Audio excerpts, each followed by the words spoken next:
কাজ নাই, রোজগার নাই, ক্রয় ক্ষমতা নাই, অর্থাৎ অনাহার মৃত্যু, সন্তান বিক্রি, যেটা বামফ্রন্ট সরকারের সময় অতীত হয়ে গিয়েছিল, এই বিজেপির জোট শাসনে সেই অতীত পুনরায় ফিরে এসেছে। কাজের সন্ধানে বাড়ির ছেলে মেয়ে ত্রিপুরার বাইরে যাচ্ছেন 10,000, 12,000 টাকার মজুরিতে। নিজে খাবেন, ঘরে ভাড়া দেবেন, না বাড়িতে টাকা পয়সা পাঠাবেন অভুক্ত মা বাবার জন্য। বেগুনে মারা যাচ্ছেন, সে মৃতদেহ বাড়িতে ফিরিয়ে আনতে পারছে না। ঘরে কান্নার লোক, পাশের মানুষ গিয়ে জিজ্ঞেস করছেন কি হলো, কাঁদছেন কেন? বলছে আমার ছেলেটা তো মারা গেছে। কোথায়? অমুক জায়গায়, বাঙালি, মধ্যপ্রদেশ, উত্তরপ্রদেশ। তো কাছে কেন? ওকে তো ফিরিয়ে আনতে পারবো না, পয়সা নেই। তা সরকার কে করবে?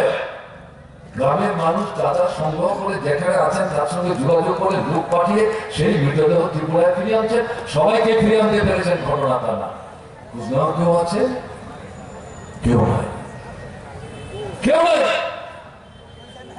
এই 18 নির্বাচনে ভীষণ ডকুমেন্টের নামে আমার কংগ্রেসের বন্ধু যিনি কথা বলছিলেন, তিনি উল্লেখ করার চেষ্টা করেছেন প্রধানমন্ত্রী নরেন্দ্র মোদী, এখন যিনি স্বরাষ্ট্রমন্ত্রী, সেই সময় বিজেপি দলের জাতীয় সভাপতি ভীষণ ডকুমেন্ট নেড়ে নেড়ে কোমর দুলিয়ে দুলিয়ে বলেছে ঘরে ঘরে চাকরি দেবেন, মিস করে চাকরি হবে, প্রথম বছর 50,000 শূন্যপদ পূরণ হবে, ত্রিপুরার কোন শূন্যপদ থাকবে না, এটা অতীত হয়ে যাবে। বিস্তৃত জায়গায় যাচ্ছি না, অভিজ্ঞতা কি যুব বন্ধুদের, দূর থেকে বিজেপি করা যে যুবকরা হয়তো শুনছেন, অভিজ্ঞতা কি বিভ্রান্ত হয়েছে। আপনাদেরকে মাসল ম্যান হিসাবে আপনাদের পেশি শক্তি বাইক বাহিনী বাহক হিসেবে ব্যবহার করছে, ভোট লুট করার জন্য লুটেরা হিসেবে আপনাদের ব্যবহার করছে, সমাজের সামনে আপনাদেরকে ঘৃণার প্রাপ্ত হিসেবে তৈরি হতে সাহায্য করছে, যাতে মানুষের কাছে মুখ দেখাতে না পারেন, সূর্যালোকে ঘর থেকে বেরোতে না পারেন, রাতের অন্ধকারে মাথা ঢেকে মুখ দেখে চোখ খোলা রেখে মানুষের ঘরে গিয়ে গিয়ে ডাকাতি করতে পারেন, লুট করতে পারেন, বাড়ি ভাঙতে পারেন, মানুষের সর্বনাশ করতে পারেন। কেন এগুলো করছেন?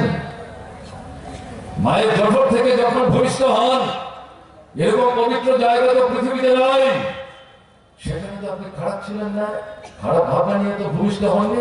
কে আপনাকে এই জায়গায় নিয়ে যাচ্ছে? বিজেপি, আরএসএস, বিশ্ব হিন্দু পরিষদ, বজরং দল। কি বলছেন? রেগার কাজ গ্রামের মানুষ 80-85 দিন বামফ্রন্ট সরকারের সময় পেতেন। সারা ভারতবর্ষে প্রথম 5টা রাজ্যের মধ্যে ত্রিপুরা অন্যতম স্থান দখল করতো। 15 বছর 1 নম্বর হতো ত্রিপুরা। বিশ্বাস করতে পারতো না কেন্দ্রীয় সরকারের গ্রামোন্নয়ন দপ্তরের অফিসাররা এসে গ্রামে গিয়ে রাস্তাঘাট, ঘর বাড়ি, জল, সেচ সমস্ত কিছু দেখার পর, মানুষের সঙ্গে কথা বলার পর ছবি তুলে নিয়ে গিয়ে অন্য রাজ্যের মানুষের কাছে বলতেন রেগার কাজ কি করে করতে হয়, সম্পদ কি করে তৈরি করতে হয়, এটার মধ্য দিয়ে উপার্জন করে মানুষ কি করে দারিদ্র মুক্ত হওয়ার চেষ্টা করছে। দেখতে চাও? আদর্শ মডেল রাজ্য হচ্ছে ত্রিপুরা, বামফ্রন্ট সরকার চালাচ্ছে, যাও দেখে আসো। এখন কি হয়েছে? 200 দিনের কাজ 28 থেকে 32 দিন, মজুরি 3 মাস পর, 4 মাস পর, 6 মাস পর। ব্যাংকে যখন যাচ্ছেন মজুরি তুলতে পারবেন না, আপনার মন্ডলের লোকরা হুমকি খেয়ে পড়ছে, জোর করে আপনার মজুরির টাকায় ভাগ বসাচ্ছে। কারণ তারা তালিকাতে আপনি পরিশ্রম করে যে সম্পদ তৈরি করলেন, তারা মন্ডলের লোকরা পছন্দের লোকদের তাদের নাম ঢুকিয়ে দিয়েছে, বলে দিয়েছে তোমাদের কাজ করতে হবে না, তোমরা এমনিতেই পয়সা পাবে। এই টাকা লুট করার চেষ্টা করতে যাচ্ছে। আপনি যখন প্রশ্ন করছেন আপনি তো কাজ করেননি, চোখ রাঙিয়ে বলছে এই শেষ, এর পরিবার কিন্তু তালিকায় নাম থাকবে না। কি হচ্ছে? 340 টাকা মজুরি হয়েছে, বাজবেন কি করে? জিনিসের দাম আকাশ চুম্বে, কেবল ক্ষমতা নাই, নজর দিচ্ছে সরকারটা। রেশনের দোকান এক সপ্তাহে সব জিনিস একসাথে আপনি নিতেও পারছেন। দোকানদারকে জিজ্ঞেস করে বলছে কি করবো, আমরা তো আগাম টাকা দিয়ে বসে আছি, সরকারের খাদ্য দপ্তর আমাদেরকে এগুলো দেওয়ার কথা, এগুলো আজকে আমরা আপনাদের কাছে দেব, আমাদের পুঁজিও আটকে আছে, আপনারাও জিনিস পাচ্ছেন না, আমাদের গাল বন্ধ করছেন, আমাদের উপার্জন হচ্ছে না। আমরা যে বাড়ি বন্ধক রেখে, স্ত্রী কন্যা সোনা দানা বন্ধক রেখে টাকা জোগাড় করে সরকারের তহবিলে দিলাম, এখন এই সরকারই আমাদেরকে সাহায্য করছে না। আপনারা আমাদের গালাগালি করছেন, কি করবো বলুন তো? এই যে পরিস্থিতি চলছে, বিদ্যুৎ যাচ্ছে না, 1 মাস 1.5 মাস 2 মাস বিদ্যুৎ ফিরে আসছে না, খবর নেওয়ার কেউ নেই।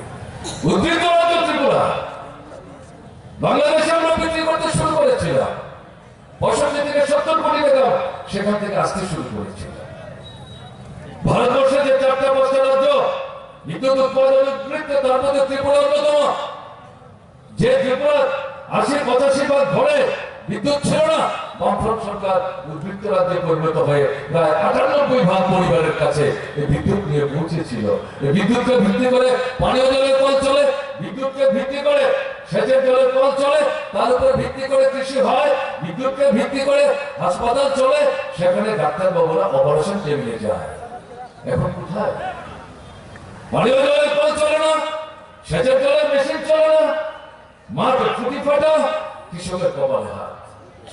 ডাক্তারবাবু সেখানে বড় ধরনের কোনো অপারেশন করবার সাহস দেখাচ্ছেন না, কারণ বিদ্যুতের চপলতা চলছে, কখন আসবে কখন যাবে।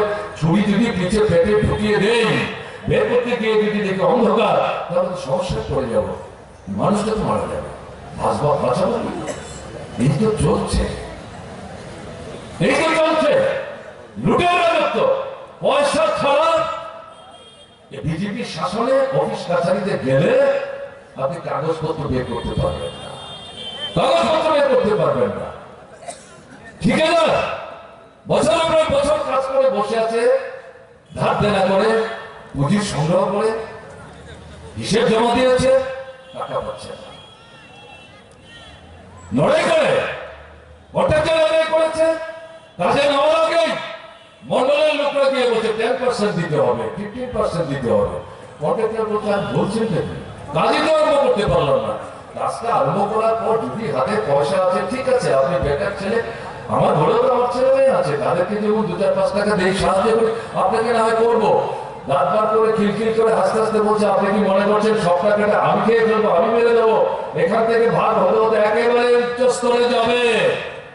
নাম উল্লেখ করে আমি নাই বললাম, লুটের রাজত্ব, দুর্নীতির সাগরে এই সরকারটা ডুবে আছে।